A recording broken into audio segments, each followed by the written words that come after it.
This is Shavuot Unbound, mini episode 3. What's the deal with the dairy? We're here for the third episode of our little deep dive into Shavuot, and we've come to this sort of strange question of why it's traditional to eat dairy foods on Shavuot. You know, I think a lot of people like cheesecake. I'm in the minority that doesn't really like cheesecake, so I've always kind of seen it as a little bit of a excommunication. Yeah, you are kicked out. So I'm interested in exploring this question because it's not always been my favorite part of the holiday. I know it's one of your favorites. Yeah, I like cheesecake. I always associated it with Thanksgiving. My mom always made chocolate cheesecake on Thanksgiving that I would ravenously consume, like half the whole thing. But yeah, it's pretty awesome that we eat cheesecake on Shavuot too. And honestly, I don't even just restrict it to cheesecake at this point. Last year, Valerie, my fiance, and I got an ice cream cake, and then we went over to the little section where they can like draw a little text on it, and we had them write like Happy Shavuot on it. So we had an ice cream cake. It works too. And so this commemorates the fact that when Moses came down from Mount Sinai with the 10 Commandments, the Israelites were eating cheesecake, right? Oh, yeah, 100%. That's said so right there, and God preordained cheesecake for the Jews, yeah. No, but seriously, why do we have dairy on Shavuot? The funny answer to that question is that there are 1.5 million different answers.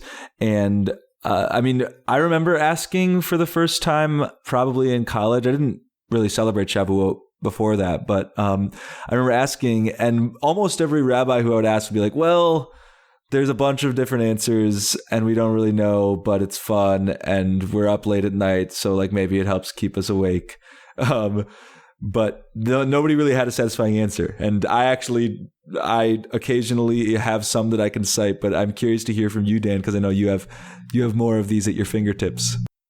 Among the answers that are out there, some of the interesting ones are that the word for milk in Hebrew, chalav, there's a system of giving each Hebrew word a numerical equivalent, so that the first letter, aleph, is 1, the second letter, bet, is 2.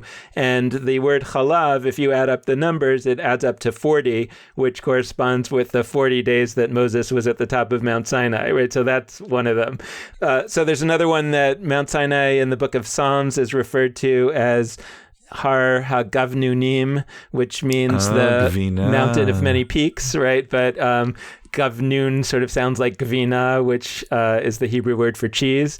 So that's another one. There's a verse in the book of Numbers 28, verse 26, that talks about the meal offering for Shavuot and the words. There are 4 words that describe this meal offering. And if you take the first letter of each of those 4 words, you get the Hebrew mechalav, which means from milk. So, so there's all kinds of these types of explanations, these kind of quasi-mystical sort of numerological explanations. I mean, there's, the whole idea, of course, that the land in the Torah, right? We receive the Torah, and the land of Israel in the Torah is described as a land flowing with milk and honey. So we should have milk. Now, why it's not traditional to have honey on Shavuot in most communities becomes unclear if we accept that explanation. So there are a variety of those kinds of traditional explanations. There's also, a more sociological explanation that I've heard, which is that this is a holiday of the springtime, and the springtime is when new calves and new baby animals of various kinds are born. And so it would be a time that there would be plentiful milk. And so there would just be a lot of milk around. And so it makes sense to have a holiday that milk was a major part of. There are some explanations that talk about, well, before the Israelites received the Torah, right, they wouldn't have known the laws of keeping kosher because they only found out about them from the Torah, right? And the concern was that when they received the Torah, all of a sudden they discovered that they weren't doing it right. They didn't have the right dishes, they didn't slaughter the animals the right way, and it was a very confusing situation. And so until they sorted it all out and figured everything out, it was safer to have a dairy meal. So that's actually a big one that I've heard many, a lot talked about. The bottom line of all these explanations, I think, is that nobody has a clue. Yep. And that's the best way for it to be. We don't know. We have no clue. And I almost feel like all of these explanations are, I mean, this didn't happen, but it could have. Like, it's as if a bunch of rabbis or Jews or somebody were gathered in a room and playing like an improv game. It's like on that show, Whose Line Is It Anyway?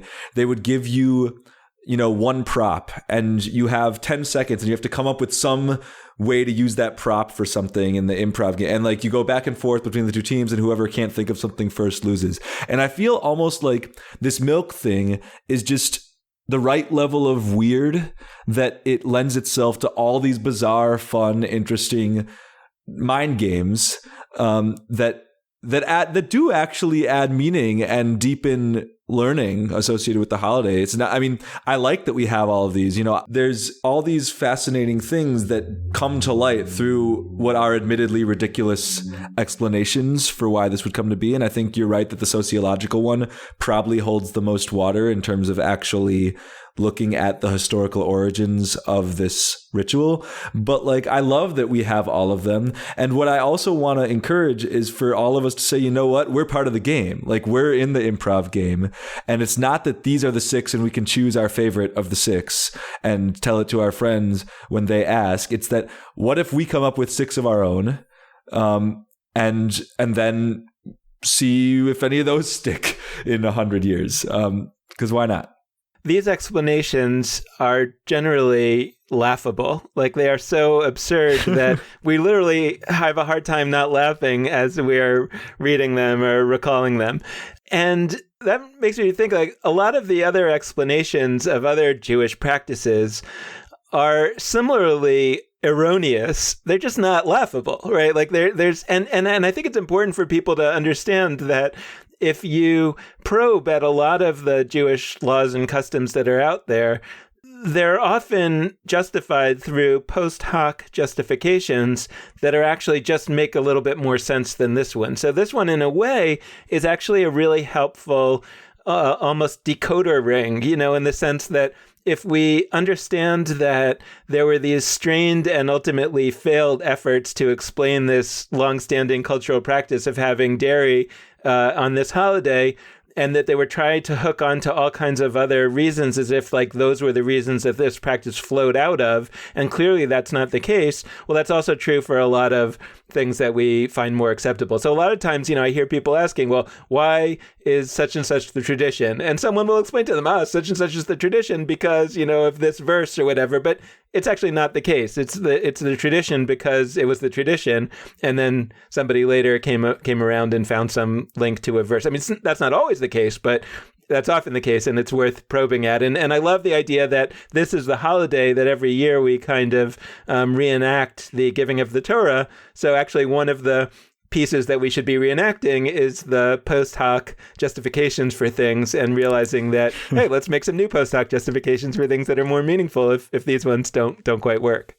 It brings me back to our conversation actually with Yehuda Kurtzer about history and memory, because the important takeaway from this isn't, oh my gosh, all these explanations for all these rituals are wrong and we've been mistaught and like that's terrible and Judaism's a farce. Like, some of it's a farce. We laughed. We think it's funny. But like, the fact of human origins or creative explanations for why we do certain things, once you do them enough, you fake it till you make it. And that's sort of the real memory. And it's important to note that that doesn't trace to some metaphysical, divine, ancient, eternal things. This dairy ritual, I think it's important to know that the explanations we come up with aren't the correct explanations, but still, you putting your own ideas onto the table, even if they're farcical, that creates a kind of tradition that maybe can become your family's real capital T tradition, or maybe a bigger and broader Jewish tradition.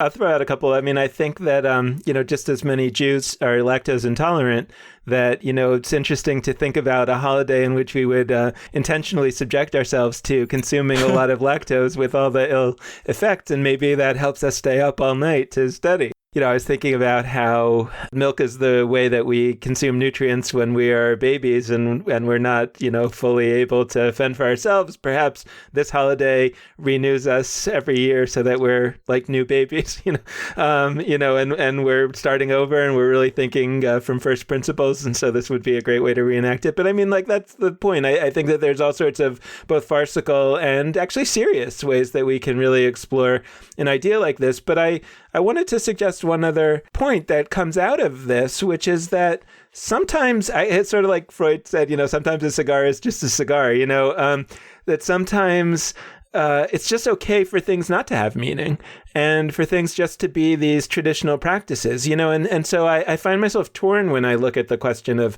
dairy on Shavuot, because part of me wants to find real deep meaning in it. Part of me wants to enjoy the farce of it and to use it as a way to point out how actually it's sort of something that proves something about a lot of Judaism and that a lot of the meanings are kind of spurious.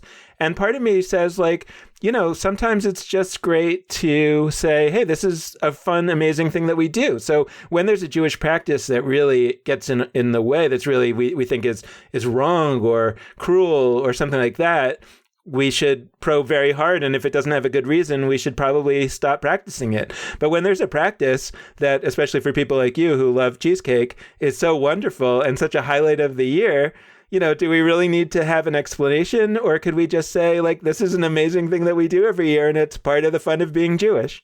Yeah, I think that that's a really good point. And sometimes we have funky outside the box rituals because we have funky outside the box rituals, and that's part of the fun. I think this issue is one of the best parts of Shavuot, and the fact of not having the answer is part of what makes it great. So we just want to close out this mini episode now with a few plugs. One is that we love being in touch with you, and we're not going to say all the different ways like on our normal episodes, but you can do so at our email addresses, dan@nextjewishfuture.org and lex@nextjewishfuture.org. And we also want to encourage people to check out our Shavuot Unbound initiative online, which has all sorts of different ways for you to engage with Jewish ideas, and both ancient ways and contemporary ways. And you can check that out on our website, judaismunbound.com. During Shavuot, it will be the homepage. And also, we just wanted to let you know that if this is the first of our mini episodes for Shavuot you checked out, there are two that preceded it. Episode 1 on the past of Shavuot, the different ways that Shavuot's manifested in history, and episode 2, which looks at Shavuot today and possibilities for it in the future. And episode 4, which comes directly after this, we hope you'll check out too, and that is on the Book of Ruth, which traditionally is associated with this holiday. So thanks so much for listening, and with that, this has been Shavuot Unbound.